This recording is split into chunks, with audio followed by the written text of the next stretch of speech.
Good morning, friends. This is a very complex medial meniscus tear with horizontal complex pattern of tear. So you can see that the tear is at two levels and the tear occupies white zone in one region and the red white zone in one region. The tear extends from the anterior horn to the posterior horn.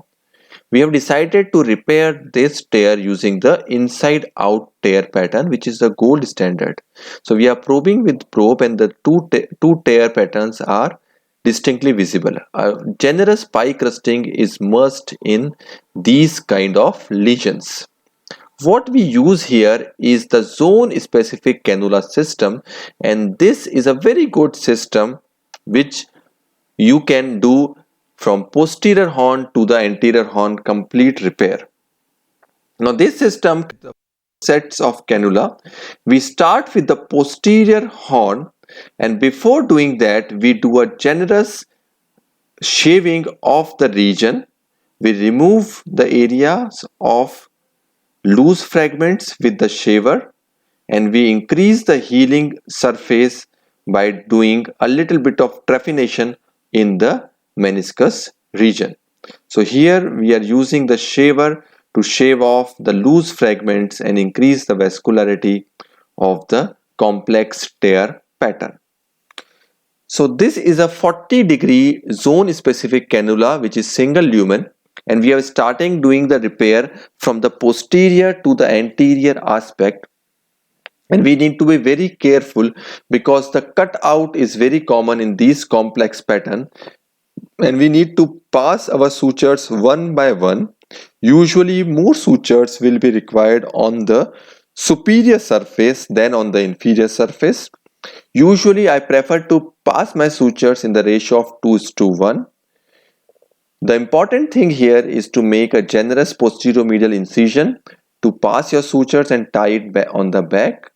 An important thing is you need to use zone specific cannula with reducing angles from posterior to anterior. So this is a 40-degree cannula which we are using for the posterior horn of the medial meniscus, and as we come anteriorly we will be using 30 degrees cannula, 20 degrees cannula and 10 degrees cannula.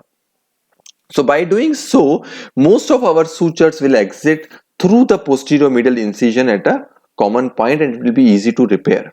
As I told you earlier, because this is a complex tear pattern, we should be very careful to prevent the cutout of the meniscus fragment, and you need to be very careful about where you are passing your sutures sequentially. So as we start passing our sutures sequentially, on the superior surface there will be a buckling of the meniscus, and hence we will be trying to put the sutures on the inferior aspect as well. So this was a very complex pattern, so we used totally 11 sutures.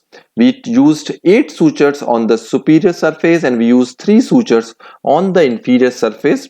Here it is imperative to know that the number of sutures that you use is directly proportional to the strength of the repair, and you should not compromise on taking a number of sutures so as to ascertain a very solid repair in these cases. Specifically, you should be very generous in putting sutures up till the anterior horn, and here you can see that even to the most anterior part of the anterior horn you can use this inside out cannula system to do a very solid repair, and you will not need to use any other technique. You need not to use any devices here, you need not to use any outside in technique here. Whole of the repair can be done very successfully by this technique alone. So generous pie casting, use of a zone specific cannula, and generous use of vertical sutures sequentially from posterior to anterior is the key to success here. And you might tie the sutures in different layers, but eventually when you tie all the sutures the final result will be very satisfactory. These patients do very well. Obviously we need to do a little bit restricted rehabilitation in these patients, but when you see the end result it will be usually very good in these patients. So if you have any more queries, please feel free to write us on the comment box. Thanks a lot.